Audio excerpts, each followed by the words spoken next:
গত ৫ আগস্ট বৈষম্য বিরোধী আন্দোলনে স্বৈরাচার শেখ হাসিনা দেশ ত্যাগ করলে ওই দিন বিকেলে ময়মনসিংহের মুক্তাগাছার ঘোগা ইউনিয়নে ১৫টি বাড়ি ও ব্যবসা প্রতিষ্ঠানে হামলা, ভাঙচুর, অগ্নিসংযোগ এবং লুটপাট হয়।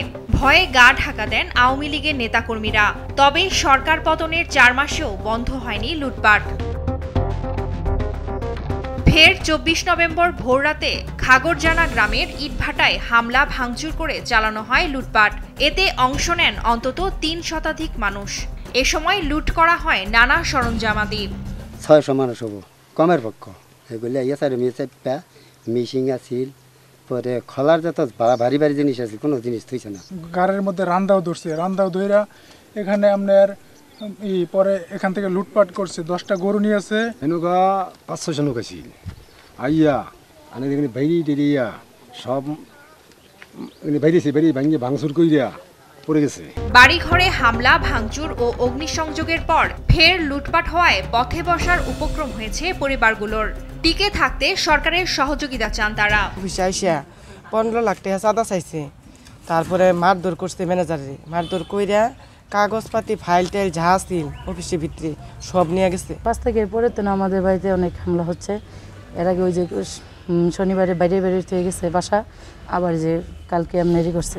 বিএনপির নাম ব্যবহার করে কেউ যদি লুটপাটের সঙ্গে জড়িত থাকে তাহলে কাউকে ছাড় দেওয়া হবে না বলে জানান বিএনপির যুগ্ম মহাসচিব সৈয়দ ইমরান সালেহ প্রিন্স। বিএনপির সাথে সম্পৃক্তই ছিল না, আবার অনেকে বিএনপির খাতায় হয়তো নাম ছিল, কিন্তু গত 15 বছর বিভিন্নভাবে তারা নিষ্ক্রিয় ছিল। কিন্তু তারাই আজকে দেখবেন যে বিএনপির নাম ব্যবহার করে এই অপকর্মগুলো করছে, যার দায় কিন্তু বিএনপির উপরে এসে পড়ছে।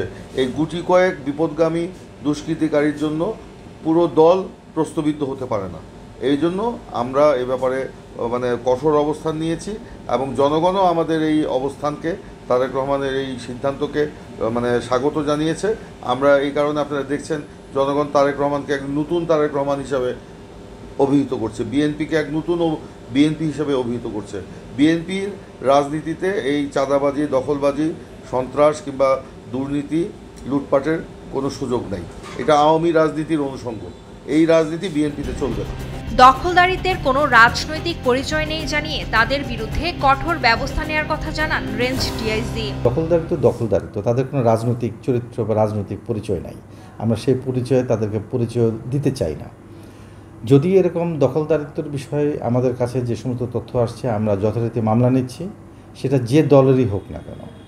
এবং আপনাদের মাধ্যমে আমি ময়মনসিংহ রেঞ্জের প্রত্যেকটি থানায় এবং যারা রাজনৈতিক কর্মকাণ্ডে আছেন বা যারা দখলদারিত্ব পছন্দ করেন এবং যারা একজনের দখলদারিত্ব থেকে আরেকজনের দখলদারিত্ব গ্রহণ করছেন, তাদের প্রতি আমাদের সতর্কবার্তা থাকবে।